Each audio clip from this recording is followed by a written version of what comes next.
কেমন আছে আমার স্টুডেন্টরা? ভাইয়ারা তোমাদের অনেক কিছু বলছে। তোমাদের অঙ্ক করানো আসলে খুব সহজ, কিন্তু উপদেশ দেওয়ার জন্য আসলে আমি খুবই পিচ্ছি একটা মানুষ। তোমাদের অলমোস্ট সমবয়সী। তোমাদের সামনে একটা ভার্সিটি লাইফ শুরু হতে যাচ্ছে, তাই না? নতুন একটা জীবন। তো ওই জীবনের জন্যই তোমাদের ভার্সিটির বড় ভাই হিসেবে আমি কিছু সাজেশন দিব। প্রথম যেই সাজেশনটা সেটা হচ্ছে, কারোর সাথে তুলনা করা যাবে না। আমাদের সবার মধ্যেই তো অনেক পার্থক্য আছে, তাই না? তাই তো সৃষ্টিকর্তা আমাদের এভাবেই বানাইছে। আমাদের অনেক পার্থক্য। তোমরা যখন ভার্সিটিতে যাবা তখনও দেখবা তোমার যেই সহপাঠী আর তোমাদের মধ্যে অনেক পার্থক্য আছে। এটার জন্য তুলনা করবা না, কিংবা কাউকে ছোট করে দেখবা না, কাউকে ছোট করে দেখবা না, ঠিক আছে? একদম প্রত্যন্ত গ্রামের কৃষকের যেই ছেলেটা তোমাদের ভার্সিটিতে চান্স পাইছে, আর গুলশান বনানীর একদম সোনার চামচে বড় হওয়া যেই ছেলেটা চান্স পাইছে, তাদের গল্পটা কিন্তু আলাদা। প্রত্যেকের গল্পটাই তাদের নিজেদের মতো। তো তুমি যখন তুলনা করতে যাবা তখন আসলে হতাশ হয়ে যাবা।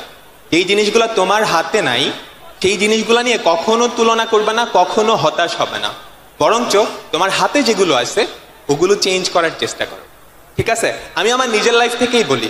তোমরা হয়তো জানো আমি বুয়েটে কম্পিউটার সায়েন্স ডিপার্টমেন্টে পড়ি। তো আমি যদি যখন বুয়েটের আগে মানে ভর্তি হওয়ার আগে কম্পিউটার 2 থেকে 3 বার হাত দিয়ে ধরি নেই। আমাদের বাসায় কম্পিউটার ছিল না। আমাদের কলেজে ওই আইসিটি ল্যাবে 2 থেকে 3 বার জাস্ট কম্পিউটারটা ধরা হয়েছে। তো আমি প্রথম কম্পিউটার কিনে হচ্ছে বুয়েটে ভর্তি হওয়ার পর। তো একটু ঝামেলা তো হবেই, যেহেতু কম্পিউটার সায়েন্স ডিপার্টমেন্ট, আগে আমি কম্পিউটার ধরি নাই। একটা সফটওয়্যার কিভাবে ইনস্টল দিতে হয় সেটাও আমি জানতাম না। তারপর বুয়েটে ভর্তি হলাম। আমাদের যখন প্রথম ল্যাবে প্রোগ্রামিং প্রবলেম দিত, কয়েকটা প্রবলেম দিত, ওগুলো আমাদের সলভ করা লাগতো। তো আমি প্রবলেমটা দেখার আগেই দেখতাম আমাদের ফ্রেন্ডরা ওগুলো সলভ করে ফেলছে। আমি চাইলে কিন্তু হতাশ হয়ে যেতে পারতাম, তুলনা করতে পারতাম যে আমি তো ওই অপরচুনিটিটা পাই নাই, আমি সেটা করিনি। আমি যেটা করছি, আমি স্ট্রাগল করে গেছি, কারণ স্ট্রাগল করাটা আমার হাতে ছিল। আমি যদি কম্পিউটার ভালো করে টাইপ করতে মানে টাইপিং প্র্যাকটিসটা করি, তাহলে হয়তো ওইটা আমার মানে আস্তে আস্তে স্পিডটা বাড়বে।